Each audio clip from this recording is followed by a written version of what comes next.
Computer academy के सहयोगी channel the Guru academy पर आप सभी का स्वागत है। जैसा कि आप जान रहे हैं कि इस समय रिवीजन चल रहा है, यूपी हायर का रिवीजन चल रहा है, यूपी HESC का।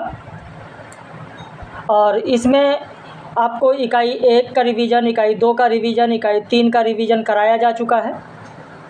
इकाई 4 का रिवीजन कल होगा, क्योंकि कई लोगों ने ये कहा कि सर भाषा और साहित्य साथ साथ में चल रहा है, गद्यविधा का भी रिवीजन साथ में कराते रहिए। तो यहाँ पर इकाई 10 71 गद्यविधा का रिवीजन आज हो रहा है, जिसे आप देख रहे हैं। कल हिंदी साहित्य का इतिहास का रिवीजन होगा, फिर परसों उपन्यास, नाटक, कहानी, निबंध में से कोई एक होगा। तो एक दिन गद्यविधा और एक दिन साहित्य का इतिहास, इसी क्रम में हम लोग चलेंगे। तो रिवीजन भी आपका हो जाएगा। ये फास्ट रिवीजन है, पूरा डिटेल पढ़ाया जा चुका है। जो नए लोग हैं ज़रूर ध्यान दें, पूरा का पूरा यूनिट कंप्लीट कराया गया है। जैसे पांडे बेचन शर्मा उग्र का अपनी खबर है, तो इस पर एक लेक्चर में सारी चीज़ें पढ़ाई गई, 1 घंटे का लेक्चर दिया गया। आज जो आप देखने जा रहे हैं ये फास्ट रिवीजन है, और 71 जितनी गतिविधियाँ पाठ्यक्रम में लगी हैं उन सभी रचनाओं पर आज हम लोग यहाँ पर बात करेंगे। जो 10 रचनाएं आपके पाठ्यक्रम में लगी हुई हैं, 10 एक ही दिन में बात करेंगे, एक ही लेक्चर में, क्योंकि फास्ट रिवीजन है। इसमें अपनी खबर, आवारा मसीहा, सुधिया उस चंदन के बन के, चिड़ों पर चांदनी, मेरा परिवार, निर्जल धनजल, अकेला मेला, प्रेमचंद के साथ 2 दिन, निराला के पत्र, चिट्ठी पत्री, तो इन सभी की बात हम लोग इसमें करेंगे फास्ट रिवीजन में। अगर आप नए हैं तो चैनल को सब्सक्राइब कर लीजिए और वीडियो को ज़्यादा से ज़्यादा शेयर करिए, ताकि और भी लोग इसका लाभ ले सकें। पांडे बेचन शर्मा उग्र, जिनका जन्म 1920 में चुनार में हुआ, देहांत 1967 ईस्वी दिल्ली में हुआ है। इनके पिता का नाम वैद्यनाथ पंडित था। पांडे बेचन शर्मा उग्र का अधिकांश लेखन उल्टी गंगा बहाने में बेमिसाल था। वो सामुद्रिक दृष्टि के लेखक थे। पांडे बेचन शर्मा उग्र ने कहा है कि साहित्य समाज का संकर्षण है। अब यहीं से आपके लिए महत्वपूर्ण बिंदु शुरू हो जाता है कि साहित्य समाज का संकर्षण है, किसने कहा है? तो पांडे बेचन शर्मा उग्र ने कहा है। इनका पहला कहानी संग्रह कौन सा है? चॉकलेट है, जिसमें 8 कहानियाँ संकलित हैं। चॉकलेट में संकलित जो कहानियाँ थीं वो किस पत्रिका में प्रकाशित होती थी? तो मतवाला पत्रिका में। बेचन शर्मा उग्र के साहित्य को समकालीन आलोचकों ने घासलेटी साहित्य भी कहा है। मतवाला के संपादक मंडल में उस समय महादेव प्रसाद सेठ थे, मुंशी नौजादिक लाल थे, रामजी लाल सुमन थे, पांडे बेचन शर्मा उग्र शिव पूजन सहाय थे। 11 अगस्त 1919 को स्वदेश पत्रिका में आह्वान कविता प्रकाशित हुई, तो इसी के साथ पांडे बेचन शर्मा ने उग्र नाम धारण किया। यानी किस कविता से इन्होंने, पांडे बेचन शर्मा ने उग्र नाम धारण किया? तो आह्वान कविता से। या किस वर्ष? तो 1919 से। या किस पत्रिका में प्रकाशित? तो स्वदेश पत्रिका। पांडे बेचन शर्मा उग्र 1926-27 में जेल में रहे, तो उन्होंने जेल में क्या है शीर्षक से कविता लिखा, जो अपनी खबर आत्मकथा में भी उल्लिखित है। इनके उपन्यास भी परीक्षाओं में खूब पूछे जाते हैं। ये उपन्यास सारे आपको बताए गए हैं कि कौन कौन से उपन्यास हैं। इनके नाटक कौन कौन से, ये सारा PDF में आपको दिया गया है। इनके निबंध कौन से हैं? तो उग्र को फांसी दी जाए, कुछ साहित्यिक बम गोले, क्या ये सच है, कसौटी, चॉकलेट आंदोलन, चाबुक, तुलसीदास, धरती और दान, मुखमर्दन उर्फ चुंबन, ये कौन साहित्य है, विप्लव गान, तो ये सारा इनका है। इनकी जो कहानियाँ हैं वो कौन कौन सी कहानियाँ हैं, ये PDF में मैंने दिया है। मूल रचना पर आते हैं। अपनी खबर, जो पाठ्यक्रम में लगी है, ये रचना मतवाला संपादक के मंडल महादेव प्रसाद सेठ को समर्पित है। इसका प्रकाशन वर्ष है 1960। इस रचना में पांडे बेचन शर्मा उग्र ने अपने आरंभिक जीवन के 20 वर्षों की कथा कही है। क्योंकि अपनी खबर जो अध्याय है उसमें वो लिखते हैं कि मन की बेचन पांडे, वल्द बैजनाथ पांडे, उम्र 60 साल, कौम ब्राह्मण, पेशा अखबार नवीसी और अफसाना नवीसी, साकिन मोहल्ला सद्दूपुर चुनार, जिला मिर्ज़ापुर UP, हाल मुकाम कृष्णनगर दिल्ली 31। आज ज़िंदगी के 60 साल सकुशल समाप्त हो जाने के उपलक्ष्य में उन्हें, जो कि मुझे कम या बेश जानते हैं, अपने जीवन के आरंभिक 20 वर्षों की घटनाओं से कसमसाती कहानी सुनाना चाहता हूं। तो अपने आरंभिक 20 वर्षों की कथा उन्होंने कहा है। इस रचना में उन्होंने अपना जन्म कहाँ बताया वो मैंने आपको बता ही दिया। इस पुस्तक के प्रारंभ में दिग्दर्शन के माध्यम से तुलसीदास को आधार बनाकर उन्होंने लिखा है। किसमें? तो दिग्दर्शन में। ये रचना अगर आपके पास है तो दिग्दर्शन रचना आपने देखा होगा कि उसमें लिखा है कि मैंने क्या क्या नहीं किया, किस किस दर की ठोकरें नहीं खाई, किसके आगे मस्तक नहीं झुकाया, मेरे राम आपको न पहचानने के सबब जब जन्म जन्म जग दुख दसों दिस पायो, तो आशा के जाल में फंस। तो ये सारी चीज़ें उन्होंने यहाँ पर लिखा है। पांडे बेचन शर्मा उग्र अपनी आत्मकथा में अपने जीवन के 60 वर्ष पूरे होने पर लिख रहे थे, ये भी उन्होंने कहा है। इस रचना की भूमिका में प्रवेश शीर्षक के तहत शिवपूजन सहाय ने मुझसे कहा, उग्र अब तुम अपने संस्मरण लिख डालो। पांडे बेचन शर्मा उग्र ने स्वदेश के दशहरा अंक का संपादन भी किया और इसके अलावा इन्होंने गालिब उग्र मासिक पत्रिका, संग्राम, हिंदी पंच, वीणा, समय समय पर इन पत्रिकाओं का संपादन भी किया है। इस रचना में अध्यायों की अगर बात करें तो दिग्दर्शन है, प्रवेश है, अपनी खबर है, धरती और धार, चुनार, नागा भागवत दास, तो ये इसमें अध्याय हैं। ये अध्याय इसमें दिए गए हैं। ये भी परीक्षा में पूछा गया है। एक बार परीक्षा में पूछा गया है कि कौन सी रचना जिसके अंत में असंबल गान है, तो असंबल गान इसी अपनी खबर में है। असंबल गान में आप देखेंगे 2 कविताएं हैं, उपदेशक शीर्षक से है और राही शीर्षक से है। राही शीर्षक कविता इन्होंने लिखा था 1928 में, 1928 में, जो इसमें संकलित है। और अंत में एक दिया गया परिचय, परिचय शीर्षक भी गीत है, परिचय शीर्षक। तो ये 3 शीर्षक से तो परीक्षा में पूछा जा सकता है कि असंबल गान के तहत किस शीर्षक से कविताएं हैं। तो उपदेशक शीर्षक से पहले है, फिर राही शीर्षक से है और फिर परिचय शीर्षक से है। तो इसे भी आप ध्यान रखिएगा, क्योंकि रचना में राही शीर्षक का प्रकाशन वर्ष भी दिया गया, लेखन वर्ष दिया गया है, तो ये भी पूछा जा सकता है। तो ये मूल रचना की हम लोग बात कर रहे थे। बाकी इस रचना के अंदर और क्या क्या क्या है, जब डिटेल पढ़ाया गया तो वहाँ आपको ज़रूर मिला है, पूरा लेक्चर मैंने दिया है। लेकिन यहाँ पर दिग्दर्शन में राम को याद किया है, कौन सी पंक्ति है तो ये दे दी गई है, ये पूरा दे दिया गया है। ऐसे ही अपनी खबर के बारे में क्या है तो ये भी यहाँ मैंने दे दिया है कि उन्होंने बताया कि इस भाग में उन्होंने अपनी उम्र के 60 वर्ष बताया, पिता का नाम और सभी विवरण दिया। इसमें उन्होंने बताया कि मेरे ज़्यादातर भाई बहन मेरे जन्म लेते ही मर गए, मेरे भाई बहन जन्म लेते ही मर जाते थे। तब मेरा जन्म हुआ तो मेरी कुंडली भी नहीं बनवाई गई और मुझे एक टके में बेच दिया गया, उसे भी माँ ने गुड़ मंगा कर खा लिया। इसी कारण मेरा नाम रखा गया बेचन। मेरे पहले भाइयों में उमा चरण, देवी चरण, श्री चरण, श्यामा चरण, रामा चरण, इन भाइयों का जिक्र भी उन्होंने अपने 5 भाइयों का जिक्र भी किया है। तो किन भाइयों का जिक्र किया ये भी आपको ध्यान रखना है। इसके अलावा धरती और धान अध्याय में उन्होंने क्या क्या कहा है, अपने जीवन के बारे में सारी चीज़ कहा है। और एक ही यहाँ पर लोकोक्ति का प्रयोग किया कि पेट में पड़ा चारा तो नाचे लगा बेचारा। रामलीला में जाते थे उस समय का पूरा वर्णन यहाँ दिया गया है। फिर चुनार अध्याय जो दिया गया, चुनार अध्याय का ये गीत है, ये भी आपके लिए बहुत ही महत्वपूर्ण है। चुनार अध्याय का गीत कहते हैं कि आज तो बड़े 30 मार्खा बनते हैं। बेचन शर्मा उग्र दरअसल जोरू हैं। किसके जोरू हैं? राम के। मगर क्या होंगे राम, क्या होंगे राम के जोरू? थे कबीरदास जी। बालम आओ हमारे गेहरे, तुम बिन दुखिया देहरे, सब कोई कहे तुम्हारी नारी, मोय हो संदेह रे। तो कबीर के किस पंक्ति का उल्लेख किया गया है, या बालम आओ हमारे गहरे, इस पंक्ति का उल्लेख किस अध्याय में किया गया है? तो चुनार अध्याय में है। तो इस तरीके से यहाँ से भी प्रश्न बन सकता है।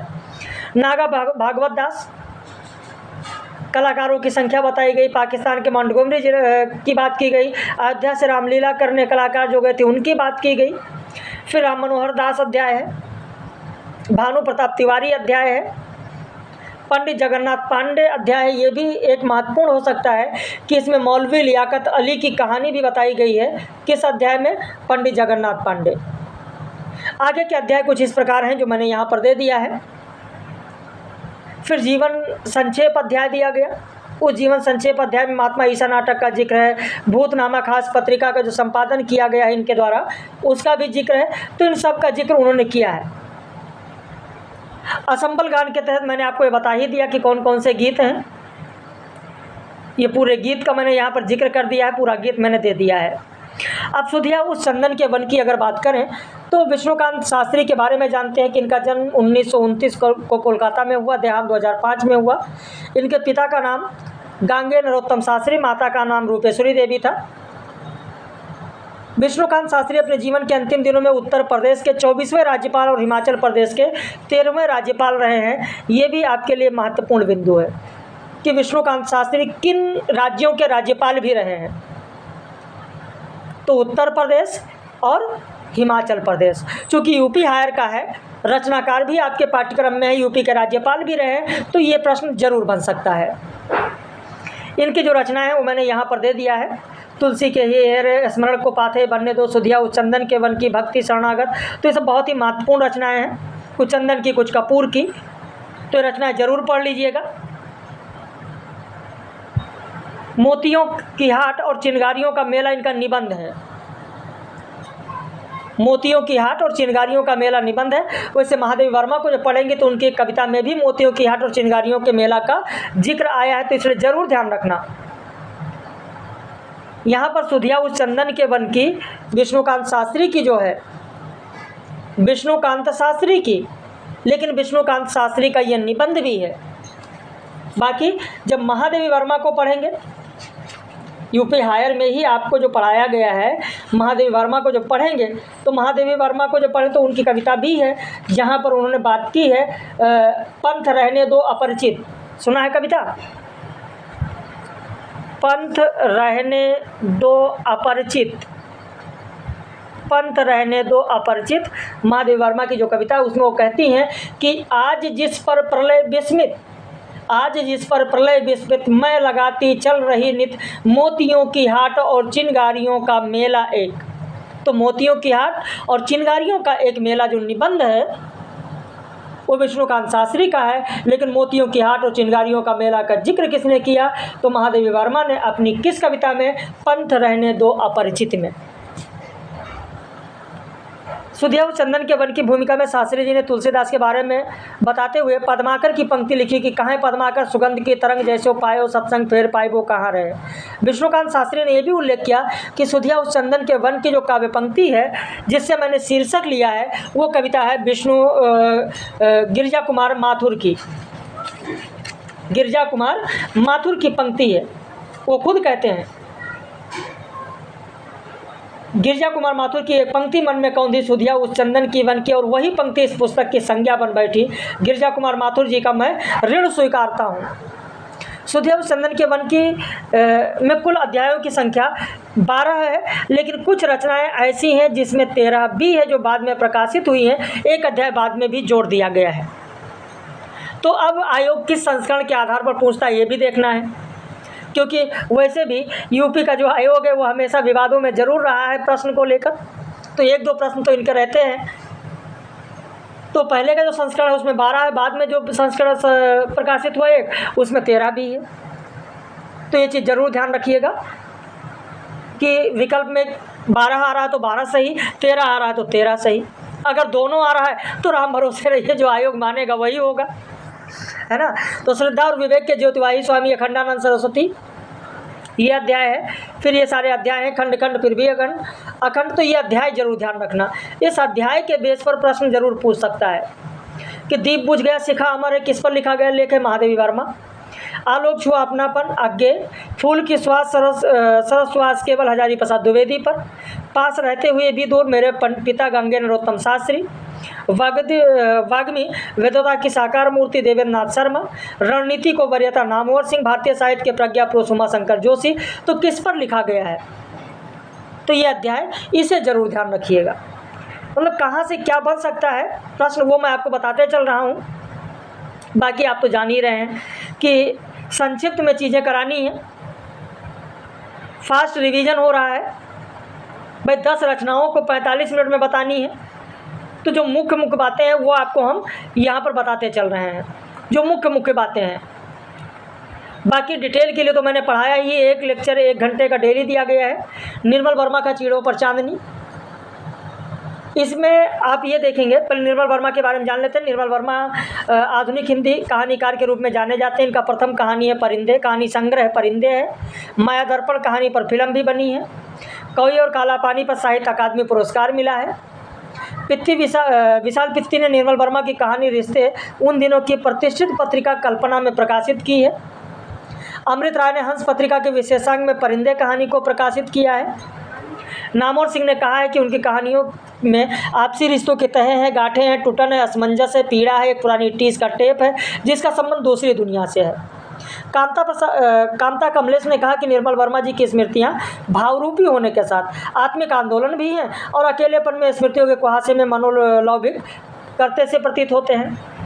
हाँ, इनके संग्रह जरूर ध्यान रखना, प्रकाशन वर्ष के अनुसार संग्रह पूछा जा सकता है या किसी एक को पूछा जाएगा कि इसका प्रकाशन वर्ष क्या है या इनके संग्रह कौन से हैं।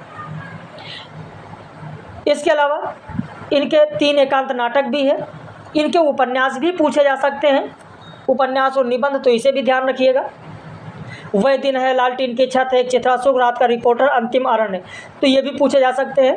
तो ये जो रचनाएं हैं, इनके जो निबंध हैं, इन्हें भी आपको ध्यान रखना है। इसके अलावा यात्रा वृत्तांत आप देखे हैं कि लगातार परीक्षाओं में यात्रा वृत्तांत पूछे जाते हैं। चिड़ों पर चांदनी आपके पाठ्यक्रम में ही, जिसका प्रकाशन 1964 में हुआ।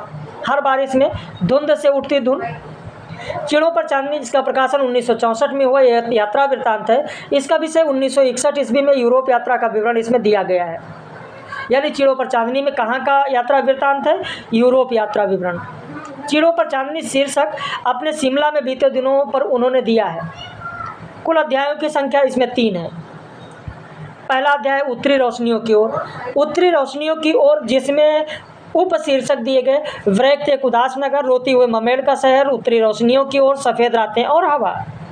अब इसमें यह ध्यान रखना है कि वृक्त एक उदास नगर क्यों कहा गया, रोती हुई मरमेड़ का शहर कौन सा है, उत्तरी रोशनियों की ओर किस शहर की ओर संकेत किया गया, सफ़ेद रातें और हवा किस शहर की बात की गई, फिर चिड़ों पर चांदनी, कहाँ के चिड़ों पर चांदनी की बात हो रही है, लिदित से एक संस्मरण, वर्तराम का एक शाम, वर्तराम का कहाँ है, पेरिस एक स्टिल लाइफ, वियना चिड़ों पर चांदनी। इसके बाद में देहरी के बाहर, लेक्सेक्स एक इंटरव्यू, काफका और चापेक समकालीन चेक साहित्य, देहरी के भीतर चेखोव के पत्र। तो ये अध्याय है। बाकी भूमिका में इन्होंने क्या कहा है, भूमिका पढ़ना बहुत ही ज़रूरी होता है, क्योंकि भूमिका से आप देखेंगे प्रश्न बन जाते हैं। अरसे बाद अपने इन स्मृति खंडों को दोबारा पढ़ते समय मुझे एक अजीब सा सूनापन अनुभव होता रहा है। कुछ वैसा ही रीता अनुभव जब हम किसी जिंदा फड़फड़ाते पक्षी को क्षण भर पकड़कर छोड़ देते हैं। उसकी देह हमसे अलग हो जाती है, लेकिन देर तक हथेलियों पर उसकी धड़कन महसूस होती है। इस दूरी का अभाव जो सफारी सूटकेस पर विभिन्न देशों के लेबलों पर लटका रहता है, उन्हें न रख पाने का मोह रह जाता है और न फेंक पाने की निर्ममता ही जुड़ पाती है। शिमला में आज वो दिन भी नहीं भूला हूँ। सर्दियाँ शुरू होते ही शहर उड़ जाता था। आसपास के लोग बोरिया बिस्तर बांध कर दिल्ली की ओर उतराई शुरू कर देते थे। महज सांस ले पाना, अब ये कथन आपके लिए महत्वपूर्ण है भूमिका से, कि महज सांस ले पाना, जीवित रहकर धरती के चेहरे को पहचान पाना, ये भी अपने में एक सुख है। इसे मैं इन यात्राओं से सीखा है। तो ये ध्यान रखना कि किस रचना की भूमिका से दिया गया है। तो आपका उत्तर होगा, ध्यान रखना, चिड़ों पर चांदनी। ब्रेक एक उदास नगर। इस अध्याय का प्रारंभ चीनी कहावत से शुरू होता है कि 1000 मील की यात्रा एक छोटे कदम से आरंभ होती है। इसमें निर्मल वर्मा अपने यात्रा का आरंभ कहाँ से करते हैं? तो प्राग शहर से करते हैं। ब्रेक एक उदास नगर में यात्रा का आरंभ किस शहर से होता है? प्राग शहर से। यहाँ पर इनका कौन सा मित्र मिलता है?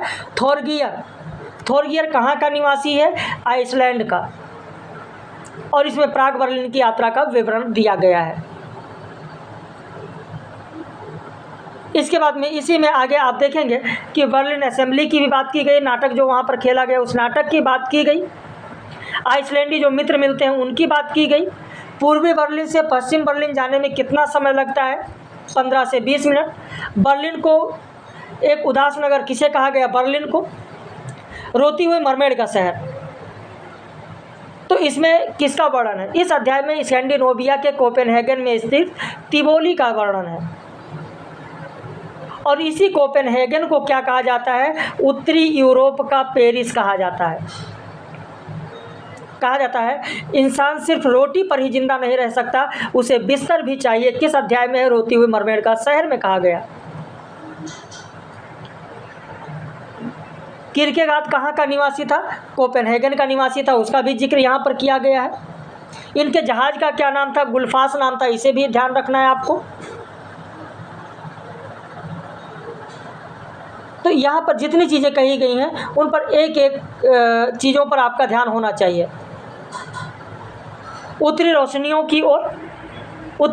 की ओर में लीथ बंदरगाह का जिक्र किया गया। लीथ बंदरगाह और आइसलैंड जो दिखाई पड़ता है, उसी आइसलैंड को कहा गया उत्तरी रोशनियों की ओर। सफ़ेद रातें और हवा, इसका ये कथन महत्वपूर्ण है कि दरअसल अजनबी शहरों की यात्रा एक किस्म का बहता पानी है, सफ़ेद रातें और हवा में कहा गया है। ये कथन दिया जा सकता है कि किस रचना का है, तो चिड़ों पर चांदनी रचना का है। यहाँ पर आइसलैंड की राजधानी रिक्वाविक की भी चर्चा है और इसी रिक्वाविक के बारे में कहा गया कि अजनबी शहरों की यात्रा एक किस्म का बहता पानी है। कहा गया कि रिक्वाविक शहर उस प्रेमिका के मानिंद है जिसकी सही पहचान चेहरे में ना होकर समूची देह और उसके अलग अलग अंगों में छिपी रहती है। तो ये रिक्वाविक के बारे में यहाँ पर बताया गया है। ऐसे लिदित्से एक संस्मरण, जिसमें लिदित्से का पूरा वर्णन किया गया। मजदूर फैक्ट्री की बात की गई। वर्तराम का एक शाम की बात की गई। फिर वियना, चिड़ों पर चांदनी, लैक्सनेस एक इंटरव्यू, काफका। यहाँ पर ध्यान रखना, देहरी के भीतर चेखोव के पत्र में कि साहित्य की कलात्मकता एक ऐसा शब्द है जिससे मैं उतना ही डरता हूँ जितना बनिए की बीवी भूत प्रेत से। ये कथन भी आपको ध्यान रखना है, ये भी बहुत ही महत्वपूर्ण है कि साहित्य की कलात्मकता एक ऐसा शब्द है जिससे मैं उतना ही डरता हूँ जितना बनिए की बीवी भूत प्रेत से। चिड़ों पर चांदनी रचना का ये कथन है। अब इसके बाद आ जाते हैं फणीश्वरनाथ रेणु। रेणु की रचना ऋण जल धन जल। फणीश्वरनाथ रेणु से तो अक्सर परीक्षा में प्रश्न रहता ही रहता है। मैलांचल के बारे में मेरीगंज का सुना ही होगा नाम। परती परिकथा परानपुर गांव का है। जुलूस, जिसमें पूर्वी पाकिस्तान आए पूर्णिया जिले के शरणार्थी हैं। दीर्घ तपा, जिसका विषय कुमारी बेला गुप्ता के यथार्थ का वर्णन। इसका पहला नाम था कलंक मुक्ति। कितने चौराहे का विषय है बालक मनमोहन को केंद्र में रखकर लिखा गया। पलटू बाबू रोड पूर्णिया जिले के बंगाली परिवार का चित्रण है। राम रतन इनका पूर्ण उपन्यास है। इनके जो संग्रह हैं वो संग्रह भी बहुत ही महत्वपूर्ण है। कहानी संग्रह, गातिम रात्रि की महक, ठुमरी, अग्निखोर, अच्छे आदमी, एक श्रावणी, दोपहर की धूप। रिपोर्टाज और संस्मरण इस प्रकार हैं। ऋण जल धन जल, नेपाली क्रांति कथा, वन तुलसी की गंध बहुत पूछा गया है। श्रुत अश्रुत पूर्वे, आत्मपरिचय, समय की शिला पर, कुत्ते की आवाज़, जय गंगा, एकांकी के दृश्य, हड्डियों का पुल। और इनके जो निबंध हैं वो निबंध आप देख रहे हैं। निर्मल वर्मा ने लिखा है कि रेणु नहीं मेरे लिए अब भी अखबारी अफवाह है। बाकी ऋण जल धन जल रेणु के रिपोर्टाज की पहली पुस्तक है जिसका प्रकाशन 1977 में हुआ। रेणु की प्रिय विधा है रिपोर्टाज। 1945 में उन्होंने रिपोर्टाज लिखना शुरू किया था और उन्होंने रिपोर्टाज को प्रारंभिक रिपोर्टाज रचनाओं को जर्नल उन्होंने कहा है। इस रचना में भूमिका नहीं है क्योंकि पुस्तक प्रकाशित होने से पहले फणीश्वरनाथ रेणु का देहांत हो चुका था। इस रचना में रघुवीर सहाय और निर्मल वर्मा ने श्रद्धांजलि लिखा है। रघुवीर सहाय ने और निर्मल वर्मा ने। रेणु के सबसे अधिक रिपोर्टाज सोशलिस्ट पार्टी की पत्रिका में छपते थे और 1954 से 56 तक आवाज़ पत्रिका में छपा है। निर्मल वर्मा ने फणीश्वरनाथ रेणु के बारे में कहा है कि वह समकालीन हिंदी साहित्य के संत लेखक थे। निर्मल वर्मा ने यह भी कहा है इसी रचना में जो श्रद्धांजलि लिखा उसी यही से ऋण जल धनजल में ही कहा है कि बिहार के एक छोटे भूखंड की हथेली पर उन्होंने समूचे उत्तरी भारत के किसान की नियत रेखा को उजागर किया। रघुवीर सहाय से बातचीत के दौरान फणीश्वरनाथ रेणु ने कहा था कि दिनमान के लिए एक धारावाहिक संस्मरण लिखूंगा, मेरी प्रणय कहानी। रघुवीर सहाय ने लिखा है कि रेणु का नेपाली क्रांति कथा दिनमान में प्रकाशित हुआ था। पटना जल प्रलय 1975 ईस्वी में प्रकाशित रिपोर्टाज है। इसका पहला अध्याय कुत्ते की आवाज़ शीर्षक से दिनमान पत्रिका में छपा था। फिर ऋण जल धन जल बाढ़ का संस्मरण नाम से प्रकाशित होने वाला था, लेकिन नाम बदलकर ऋण जल धन जल लिखा गया। यानी पहले था बाढ़ का संस्मरण जो प्रकाशित होने वाला था, पूर्व नाम इसका होने वाला था बाढ़ का संस्मरण, लेकिन नाम रखा गया ऋण जल धन जल। ऋण जल धन जल में पहला है बाढ़ 1975 का जिसमें ये अध्याय दिए गए हैं। दूसरा है सूखा 1966 का जो बिहार का है, जिसमें ये अध्याय दिए गए हैं। तो इन अध्यायों को ध्यान रखिएगा, बस फास्ट रिवीजन में यही चीज़ें कराई जा सकती हैं, फास्ट रिवीजन में यही आपको कराई जा सकती हैं। हाँ, पंछी की लाश का जो ये पद है ये ज़रूर ध्यान रखिएगा कि काशी फूटल का सामल हृदयबा बाबा मोरा सुधिया न लेल, बाबा भेल निर्मोहिया हृदयबा भैया के भेजिए न देल, और भैया भेल कचहरिया हृदयबा भौजी बिसर गई कैसे गैल। तो पंछी के लाश वाले अध्याय में दिया गया पंक्ति ध्यान रखना। और ये भी है कि हाँ रे सुन सखियाँ सावन भादो के उमड़ न दिया, और भैया अले बहनी बुलावे ले सुन सखियाँ। इसकी जो कहानी है वो भी मैंने सुनाया है आप लोगों को, डिटेल लेक्चर अगर आपने देखा होगा तो पूरी कहानी मैंने सुनाया है कि भाई बहन को लेने जाता है, फिर बाढ़ आ जाती है, किस तरीके से नौका को पार करके लेके जाता है, तो पूरी कहानी मैंने सुना है। बहुत ही इंटरेस्टिंग कहानी है। अब खैर यहाँ पर हम लोग फास्ट में चल रहे हैं, फास्ट रिवीजन में, तो ये सारी चीज़ बताने का समय नहीं है, क्योंकि 10 यहाँ पर दी गई हैं, 10 रचनाएँ हैं। चिट्ठी पत्री जो कि अमृत राय की है, 1921 ईस्वी में इनका जन्म हुआ, देहांत 96 में हुआ। अमृत राय जी प्रेमचंद के छोटे पुत्र थे। इन्होंने लगभग सभी विधाएँ लिखा है। प्रेमचंद की जीवनी कलम का सिपाही के लिए साहित्य अकादमी पुरस्कार भी मिल चुका है इन्हें। अमृत राय का विवाह सुभद्रा कुमारी चौहान की बेटी सुधा चौहान से हुआ। उनकी पत्नी ने अपनी माता और पिता के संयुक्त जीवनी लिखा था, मिला तेज से तेज। ये भी बहुत बार पूछा गया परीक्षाओं में। अमृत राय जी हंस व नई कहानी पत्रिका के संपादक भी रहे हैं। इनके जो नाटक हैं वो चिंदियों की एक झालर, कई बार परीक्षा में पूछा गया है। शताब्दी नाटक है, हम लोग नाटक है। इनका जो निबंध है वो रम्या है, बतरस है, आनंद कम है, विजिट इंडिया है, बायोस्कोप है। अमृत राय का कहानी संग्रह तिरंगा कफन तथा इनका बीज शीर्षक उपन्यास भी है। इन्होंने स्पार्टाकस का अनुवाद आदि विद्रोही, हैमलेट का अनुवाद समर गाथा नाम से भी किया है। इन्होंने मुंशी प्रेमचंद के अधूरे उपन्यास मंगलसूत्र को भी पूरा किया। अमृत राय की जो कहानी है वो मैंने यहाँ पर दे दिया है, इसे ज़रूर ध्यान दीजिएगा, एक बार पढ़ लीजिएगा। अमृत राय ने कहा है कि केदारनाथ अग्रवाल गहरी जीवन आस्था के कवि मैं समझता हूँ, यही उनके व्यक्तित्व का बीज गुण है। अमृत राय के पिता प्रेमचंद को विष्णु खरे ने सोने की खान कहा है। ये आपके लिए महत्वपूर्ण है कि प्रेमचंद को सोने की खान किसने कहा है? विष्णु खरे ने कहा है। विश्वनाथ त्रिपाठी ने कहा कि अमृत राय का साहित्यिक व्यक्तित्व यशस्वी था, वह विज्ञापनी मानसिकता से दूर थे। अमृत राय आकर्षक व्यक्तित्व के युवक लगते थे। वहीं हरिशंकर परसाई ने साहित्य में राज कपूर कहा है अमृत राय को। अब जो रचना है चिट्ठी पत्री, इस रचना का प्रकाशन 1962 में हुआ है। ये रचना 2 भाग में, पहले भाग में प्रेमचंद के पत्रों का संकलन है और दूसरे भाग में अन्य लेखकों के पत्रों का संकलन है। चिट्ठी पत्री भाग 1 में कुल 281 पत्र हैं। इस रचना की भूमिका में बताया गया कि जमाना और मुंशी प्रेमचंद के साहित्यिक जीवन की शुरुआत लगभग एक साथ हुई। जमाना पत्रिका 1903 में निकली और 1903 में मुंशी जी का पहला उपन्यास असरार माबिद बनारस के एक गुमनाम उर्दू साप्ताहिक पत्रिका से निकलना शुरू हुआ। लेकिन जब 1905 ईस्वी में आकर उनका संबंध जमाना पत्रिका से हुआ, तब उन्होंने और भी बंद कर लिखना शुरू किया। जमाना पत्रिका में मुंशी प्रेमचंद रफ्तार जमाना नाम से एक साहित्यिक स्तंभ भी लिखते थे। जमाना पत्रिका संपादक मुंशी दयानारायण निगम के साथ मुंशी जी की चिट्ठी पत्री का सिलसिला कब शुरू हुआ? तो 1905 में, और इस रचना में उसी का जिक्र है।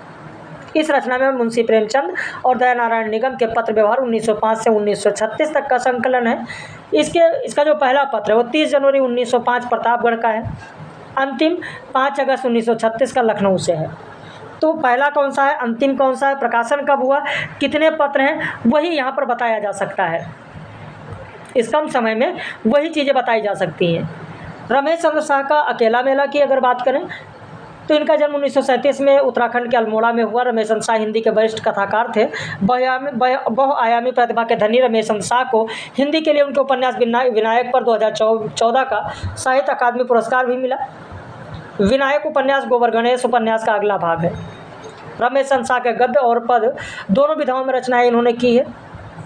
इनके जो उपन्यास हैं वो इस प्रकार हैं, जैसे गोबर गणेश है, किस्सा गुलाम है, पूर्वा पर है, आखिरी दिन है, पुनर्वास, विनायक, चाक पर गणेश, सफ़ेद पर्दे पर आत्मनायक, असबाबे वीरानी, आप कहीं नहीं रहते विभूति बाबू, प्रमुख कविता संग्रह कछुए की पीठ पर, हरिचंद जाओ, नदी भागती आई, प्यारे मुचकुंद को, देखते हैं शब्द भी अपना समय, चाक पर समय, उकाव हुलार, चाक पर, अनागरिक, आधुनिक कविमाला, ऐसे प्रमुख निबंध में रचना के बदले है शैतान के बहाने, आड़ू के पेड़, शब्द निरंतर पढ़ते पढ़ते, तो ये सब इनकी रचनाएं हैं।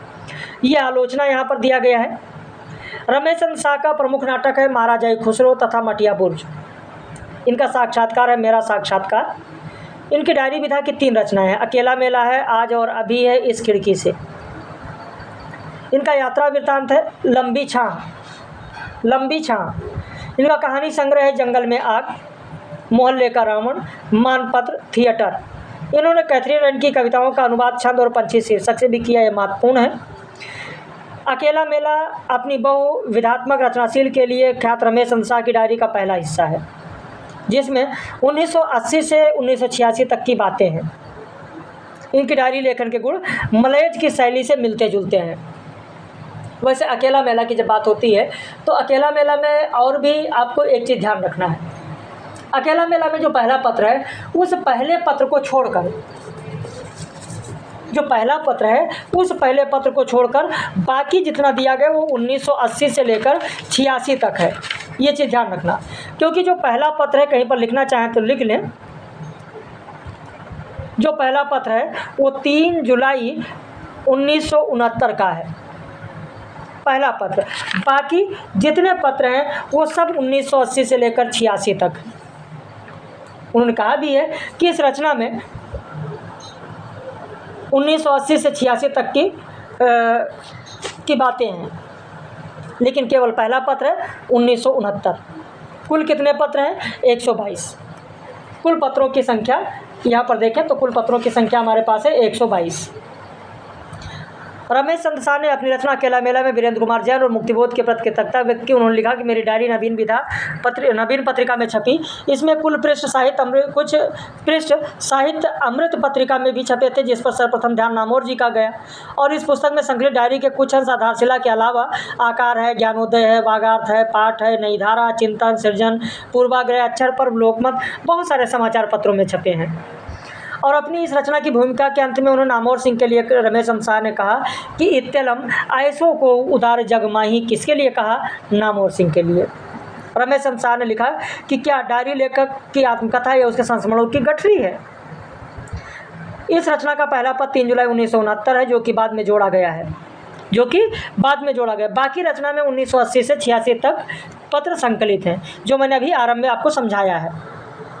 और आप देखेंगे कि पहला जो पत्र है, जिसमें जयशंकर प्रसाद उनकी रचना के बारे में कहा गया कि दुग्ध जगत और आनंदपूर्ण स्वर्ग दोनों के एकीकरण का यत्न साहित्य है।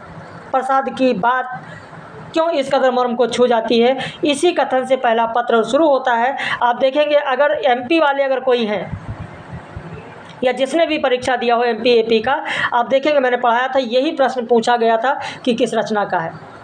याद होगा जिन लोगों ने दिया होगा।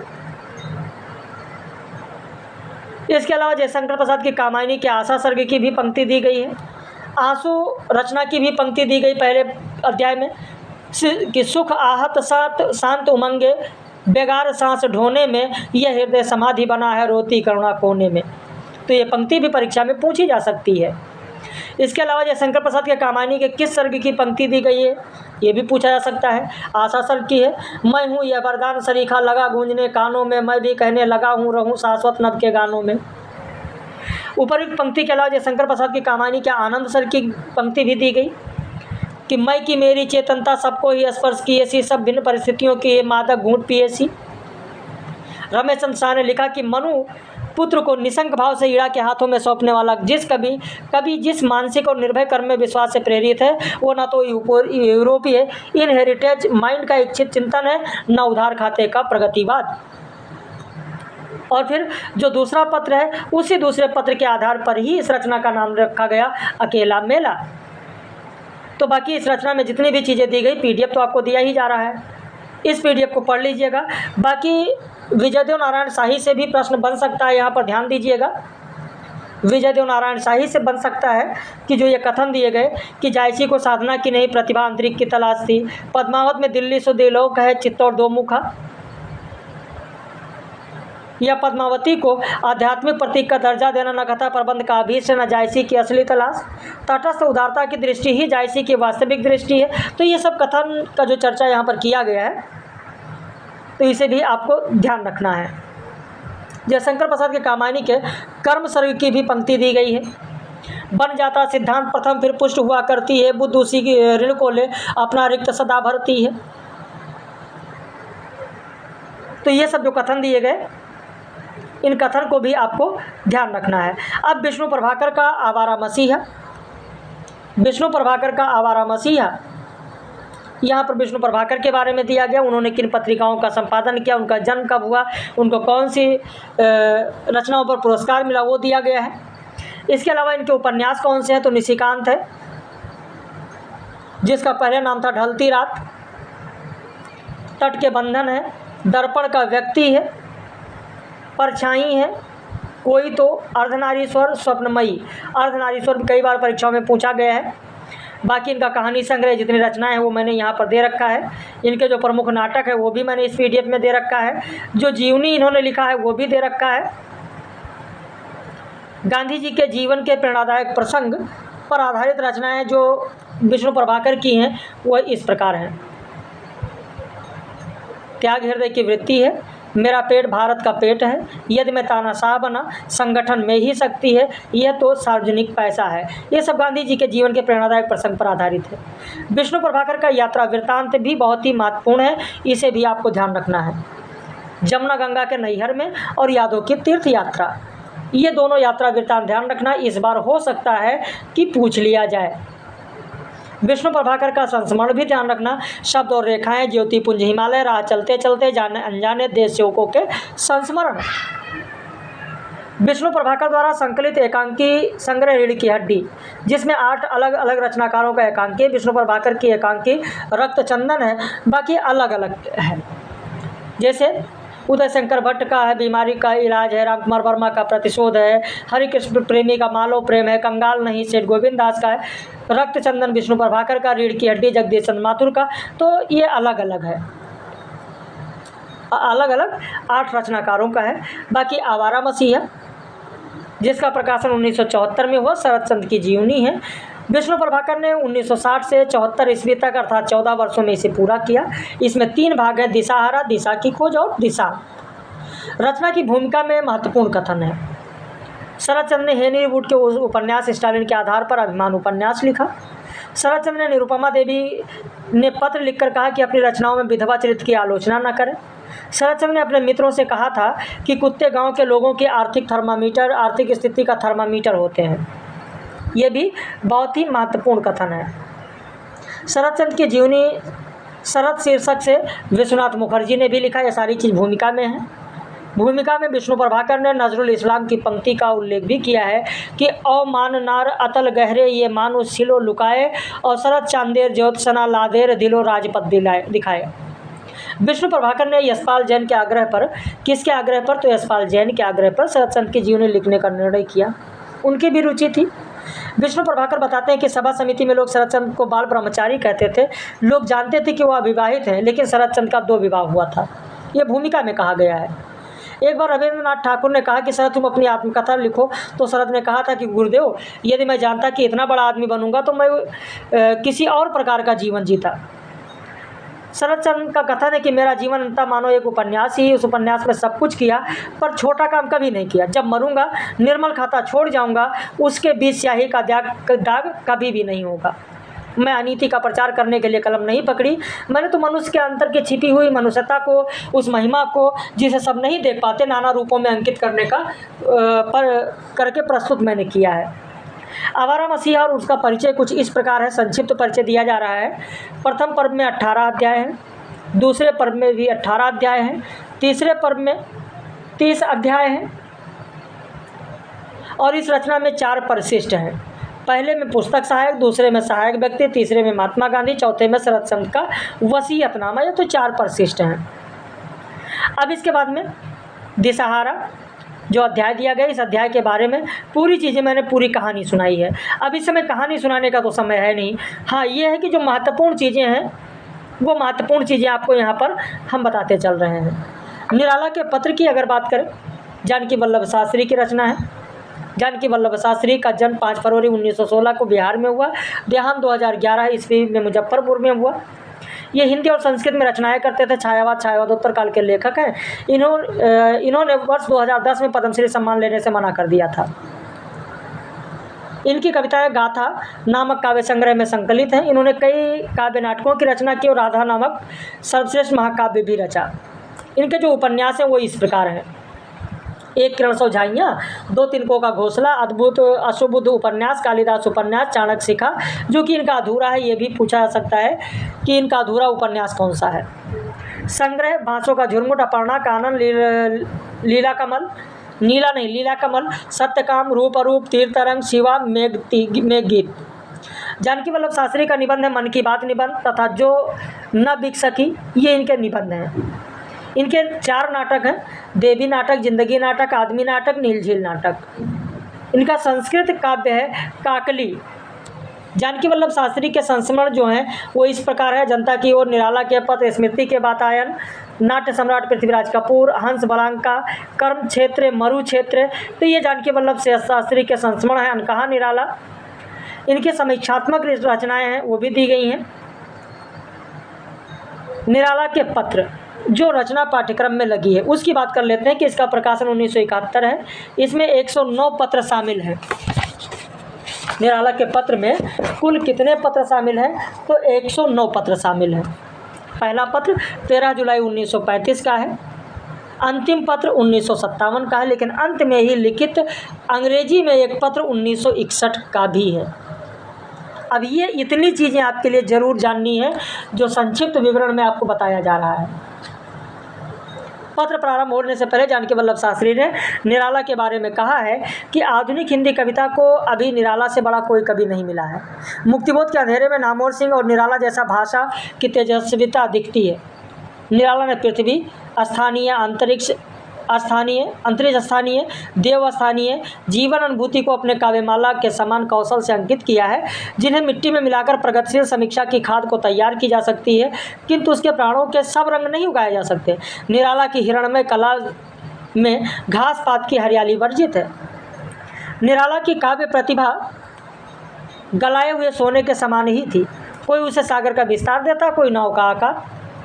व्यक्ति के रूप में वो जैसे बैसवाड़े के किसान भी थे, बंगाल के भद्रलोक भी। निराला सौंदर्य श्रेष्ठा भी थे, आत्मदृष्टा भी। वह संश्लिष्ट संवेदनशीलता के प्रतीक थे। निराला की प्रतिभा व्यक्ति, समाज, भक्ति और मुक्ति के चतुर्थ स्वरों में मुखर है। किसी एक ओर से घेरा डालने पर बहुत चतुराई छाटने के बाद भी बात नहीं बनती। निराला के अंतर्विरोधों के अनुसंधान से अपनी ठिकाना करना हो तो निराला का ठिकाना लगता नहीं, नजर आता। वो तो प्रशस्ति और 100 परीक्षा से परे है। जो वास्तविकता में दुर्लभ है उसे ही वो संभावनाओं में सर्वसुलभ बनाती है। याज्ञवल्क्य की परंपरा में निराला भी आत्मा का स्वरूप निरूपित कर गए। काव्य का माध्यम प्रवचन को पी गया। उपलब्धि की ज्योति सर्वत्र जगमगा रही है। तो ये कहा गया है निराला के गीत भी जन मन रंजन के लिए नहीं है। मन का उन्नयन, आत्मा की उपलब्धि ही उनका लक्ष्य है। निराला और उनकी पुत्री सरोज के बारे में जानकी वल्लभ शास्त्री ने लिखा कि रुपयों के अभाव में सरोज की सामान्य चिकित्सा भी ना हो सकी। प्रयत्नों के बाद भी दुलारे लाल भार्गव ने निराला को 10 रुपये न मिल सके उनसे। वो वीराने में दम तोड़ती हुई अपनी इकलौती लाडली बेटी के अंतिम भेंट भी नहीं कर सके।